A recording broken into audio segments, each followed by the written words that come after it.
Bonjour, j'espère que vous allez bien. Bienvenue sur la chaîne Elisabeth Plein Soleil, une chaîne qui parle du bien-être intérieur plus qu'extérieur, une chaîne qui vous fait vous sentir bien ou mieux. Soyez nombreux à écouter les histoires que vous pouvez vivre aujourd'hui ou que vous pourriez vivre demain. Générique.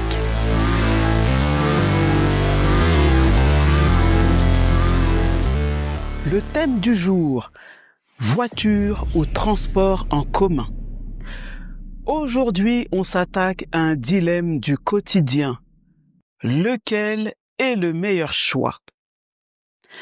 On va parler du coût de la voiture, mais aussi du coût des transports en commun, du confort de l'un et de l'autre, de l'impact écologique que cela génère, et aussi de la praticité de se déplacer en voiture ou en transport en commun. À la fin de cette vidéo, vous saurez vraiment ce qui vous convient le mieux.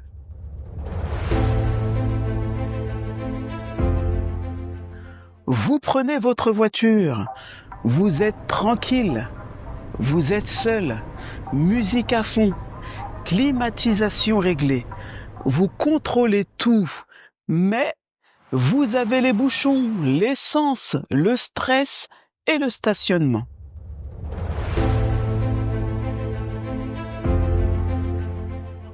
C'est moins cher, plus écologique, mais il vous faut dépendre des horaires, supporter les retards, les gens et les annonces que vous entendez jamais. Voyons le détail de tout cela. Avoir une voiture, c'est pas juste l'acheter et rouler, c'est une machine à frais surprise. Le prix d'achat de la voiture, sachant qu'une voiture neuve coûte entre 12 000 et 25 000 euros. Une bonne voiture d'occasion, plutôt entre 10 000 et 16 000 euros. L'assurance, entre 600 et 1 200 euros l'année. Et je ne vous parle pas de l'entretien, tout ce qui est vidange, l'entretien des pneus, des freins, etc. Allez, entre 400 et 700 euros par mois, parfois plus. Il faut aussi mettre du carburant, cela coûte 1 500 à 2 000 euros l'année, si vous roulez beaucoup. Puis il y a le parking, qui est parfois à 100 voire 150 euros par mois si vous êtes en ville. Et puis je vous passe les péages, le contrôle technique, les amendes, la vignette critère, la dépréciation. Car petit rappel, un véhicule perd de sa valeur au fil du temps, et cela dès qu'il est acheté et continue à en perdre chaque année, même si celui-ci reste en bon état. Avec tout cela, faisons un total annuel entre 3 500 et 6 500 euros par an. Et oui, votre voiture vous coûte un SMIC par an, parfois même 2, sauf qu'elle ne fait ni la vaisselle, ni les courses, et encore moins le café. À l'inverse, les transports en commun, c'est beaucoup moins cher. À Paris, l'abonnement Navigo est de 88,80 € le mois, ce qui équivaut à environ 1 056 euros par an. En province, l'abonnement Navigo est souvent de 400 à 600 euros l'année, parfois moins. Et si vous êtes étudiant, jeune ou retraité, vous pouvez bénéficier de réductions, voire de gratuité. Zéro carburant et pas de pneus à changer. Juste votre abonnement et une bonne paire d'écouteurs. Les transports en commun nous font faire des économies, en moyenne de 3 000 à 5 000 euros par an.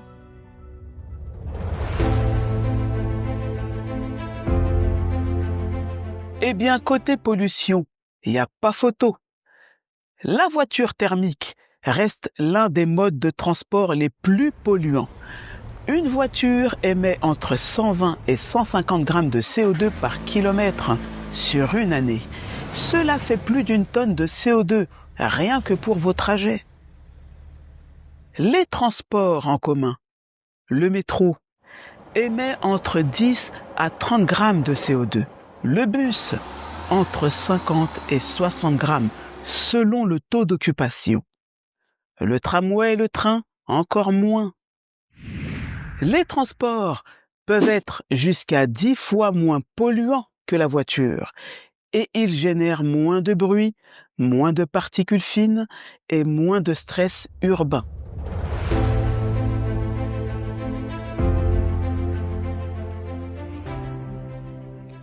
Avec votre voiture, vous avez le contrôle, vous partez à l'heure que vous voulez, vous choisissez votre musique, vous faites les détours que vous voulez, vous criez dans votre caisse si vous voulez, vous pouvez chanter faux, c'est votre espace. Mais il y a les bouchons, les klaxons, et je ne vous parle pas des parkings blindés. Vous voyez l'idée. Avec les transports, il est vrai que vous subissez un peu. Vous dépendez des horaires, des retards, des grèves, et vous n'avez aucun contrôle sur les gens autour de vous. Mais vous pouvez lire, écouter un podcast, même dormir. Pas besoin de chercher une place ou de vous concentrer sur la route. Et surtout, vous gagnez du temps utile en ville. Vous avez un bus, un métro toutes les 5 minutes.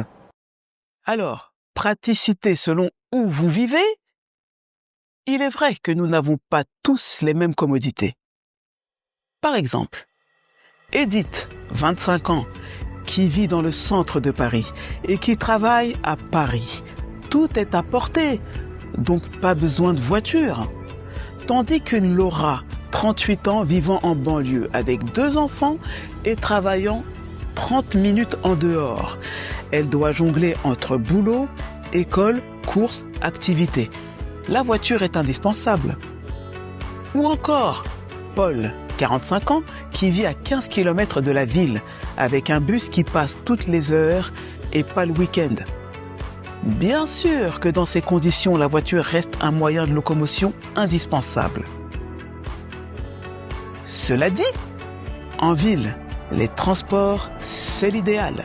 Le réseau est dense, la fréquence est plutôt élevée et il y a moins de soucis de stationnement.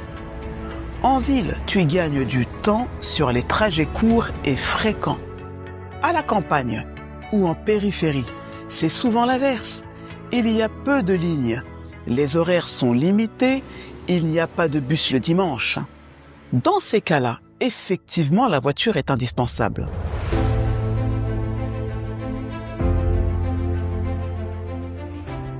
La réponse est simple, cela dépend de vous. Si vous vivez en ville, que vous voulez économiser et que vous n'avez pas peur de la foule, optez pour les transports en commun. Si vous vivez à la campagne, que vous avez des contraintes familiales ou professionnelles, c'est voiture obligatoire. Si vous voulez le combo confort plus écologie, plus flexibilité, eh bien mixez les deux et ajoutez un vélo dans l'histoire. Vous n'êtes pas obligé de choisir l'un ou l'autre à 100%. Vous pouvez aussi opter pour le covoiturage qui revient moins cher et plus écologique et parfois même plus rapide. Le vélo ou la trottinette sont des moyens de transport parfaits pour les trajets courts et bons pour la santé. Il y a aussi l'option multimodale. Vous allez à la gare en trottinette, vous prenez le train, puis vous marchez. Vous adoptez selon vos besoins les transports la semaine, la voiture le week-end ou voiture partagée, l'abonnement libre-service, etc. Ce n'est pas une question de mieux, mais de ce qui vous correspond et entre les deux, combinez intelligemment. Merci d'avoir regardé cette vidéo jusqu'au bout. N'hésitez pas à envoyer vos commentaires. N'hésitez pas à la liker, à vous abonner. Merci et à très vite.